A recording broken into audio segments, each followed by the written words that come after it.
Nagpatigayon sang inspection sa pipe laying activities ng Metro Pacific Iloilo Water ang mga personnel sang kumpanya upod sa mga taga Department of Public Works and Highways, City District Engineering Office, kag City Engineers Office sa palibot sang Haro Plaza, kaina sang aga. Tinutuyo sini nga masikyar ang kalidad sang backfilling nga ginpatigayon sang MPIW sa mga bahin sang dalan nga ila ginkut-kutan.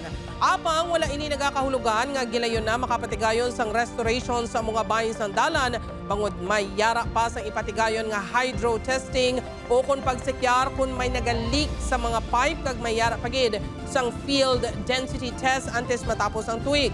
Kung wala na sang problema nga makitaan, diri na pwede makapatigayon sang pagsemento o kung pag-asphalt overlay sa dalan. I-check na nila kung bala nakapasar sa compaction. May ginatawag kita nga field density test.